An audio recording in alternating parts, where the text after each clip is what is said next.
We can hear what it means to the crowd. What did that mean to the United players? Yeah, it means a lot. As you can see, our first two games didn't go so well, so we knew today was a big game and we have to turn that around today. How much do you think you needed that on many levels, Marcus? Yeah, it's obviously a massive game for the club. I've always said, regardless of the circumstances that you're in, a game against Liverpool, it's massive, no matter what circumstances you're in. So to get the win today is massive, and like Jayden said, we've not done so well starting the season, so it's good to pick up the first 3 points. It was a million miles from the first two performances of the season. What was the difference tonight? To be honest, I think just energy. We started the game at a higher tempo. And we was tired towards the end, but we kept going and we just stuck at it. They got a goal back and we didn't fold. We kept defending well, and it was an enjoyable game to play in. Jayden, going into the game tonight, how much were the players burning after what happened last week? How much of that superb performance was based on a poor performance last week? Yeah, obviously last week hurt a lot, so we knew we had to bounce back. And tonight we showed the fans what we can do, and we just have to carry on this momentum. And hopefully next week we get another win. You showed tremendous composure with your goal. How were you so aware of how much time you had? To be fair, I didn't realise how much time I had, but once I chopped the defender, I just knew I had to compose myself to finish. So I'm happy I scored. Marcus, was that vintage your goal, in behind? Yeah, it was a goal that I've scored quite regularly. So important for me to get them types of goals. And yeah, I felt I was in good areas today, good positions. On another day, I could have had a few more goals. So, just keep going, keep working hard, and focus on the next game. It clearly worked. Tell us about the manager's tactical switch at half-time when he pushed you out to that left side.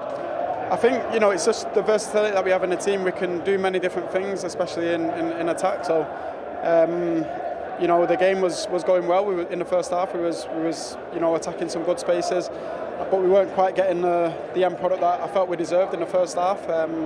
In the second half, probably slightly less clear-cut chances, but we done better with them. And for us to be able to switch and chop and change positions like that is always a positive. Jayden, a very welcome 3 points, first win of the season. But how important as well the manner of the victory tonight? No, it means a lot to all of us. You can see how the fans reacted, and we knew it was a big game today, so we're just happy that we got the 3 points, but it's not over. We're on to the next game and focused till then. Is it important as well, though? It gives you all belief that you're all united as one. It's a new manager, it's a transitional period in many ways, but if you can produce performances like that, you're going in the right direction.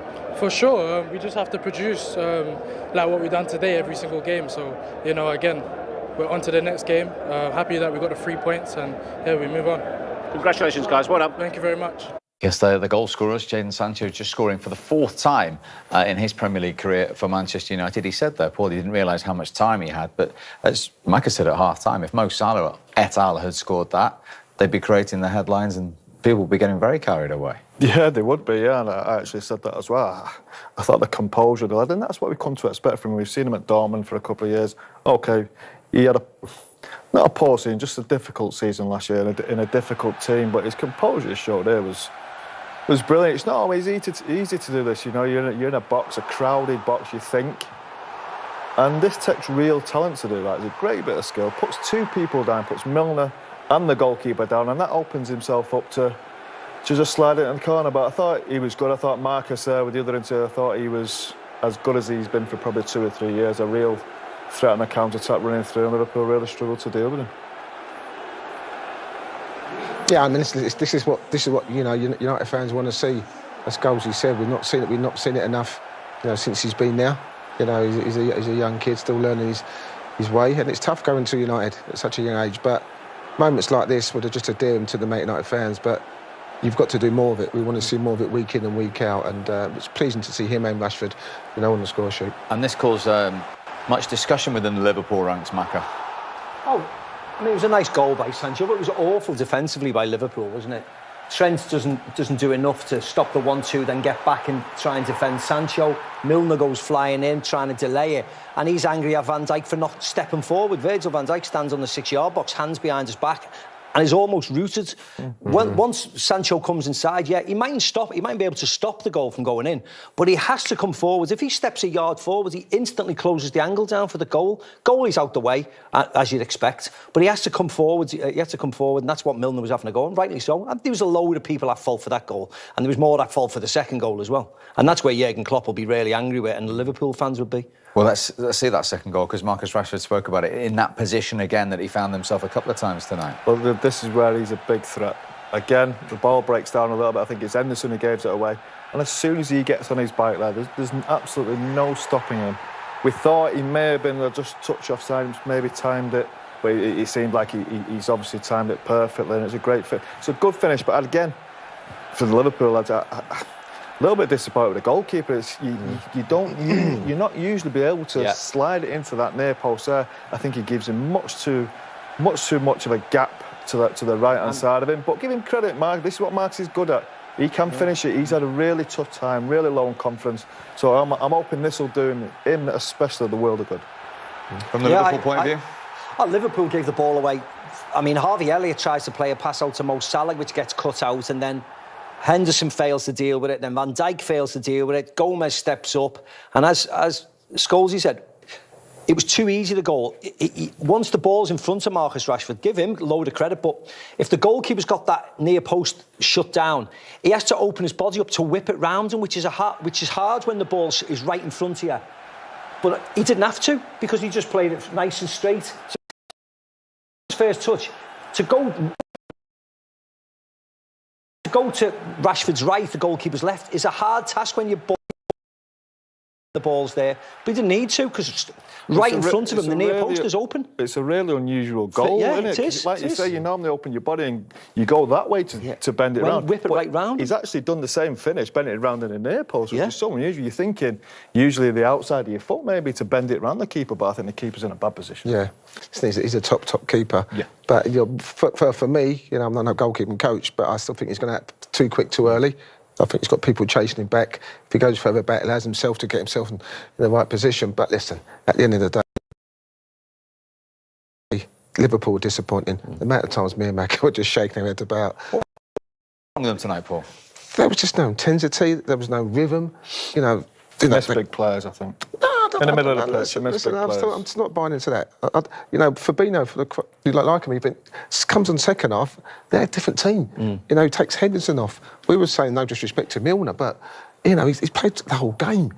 I just felt from the minute one they didn't look comfortable in how they set the team up. Yeah. Harvey Elliott playing, in a kind of holding position. When he was at Blackburn, he was playing on the right wing, scoring 15 goals a season. Now he's playing in a holding position. So I just felt, from a team point of view, there was misbalance, and I think that's why. He was slow, weren't he? Slow. They gave the ball away passes, simple passes. They gave the ball away a lot tonight, and they just lacked that intensity. Yes, they got the intensity going when they were 1 down, when they were 2 down. But it was all too late. You don't give these teams goal starts. We mentioned it before the game. Liverpool have fell behind too many times. Liverpool are starting the game slow. It's exactly the same today.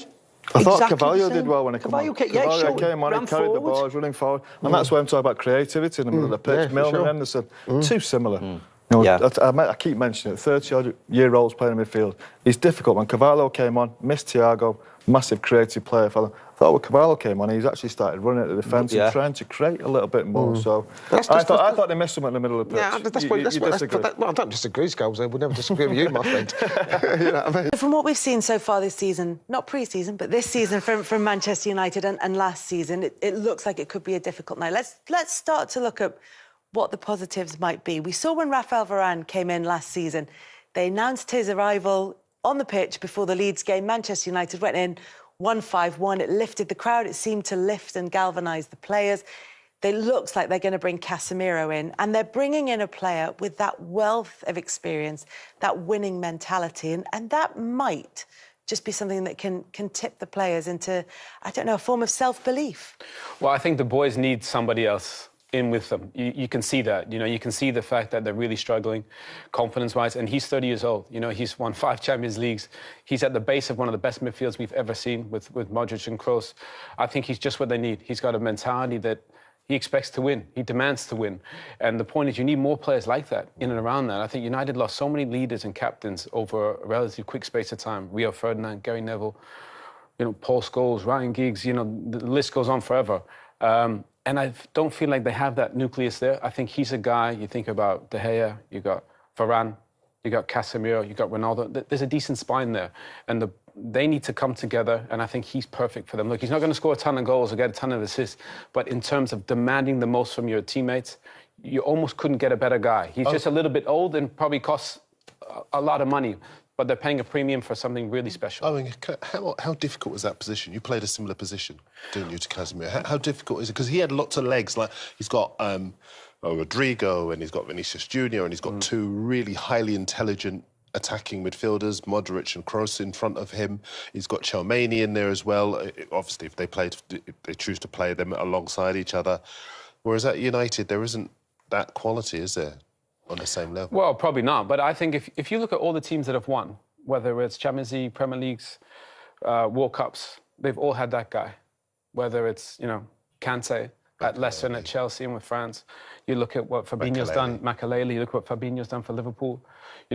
Every team, as much as we all talk about the front three and Alisson and Van Dijk, you need that guy in there because when you have so many attacking players, they're kind of at the base of it. And I think Casemiro does that for United. So I hope he can do it, but it's a big ask for one guy to come and that's what I'm asking. Was it hard for you when you played that position? I love that role because I just think I love the fact that I could do a job for the team, stop the opponent's best player, and get it to the guys that make a difference. And that's my job. Righty's got to get the ball in the area. We've got to get it to the guys that go win you the game. But sometimes you need guys that are there to keep the ship up when it's going down. Yeah. And right now, it looks like they don't have enough of those guys.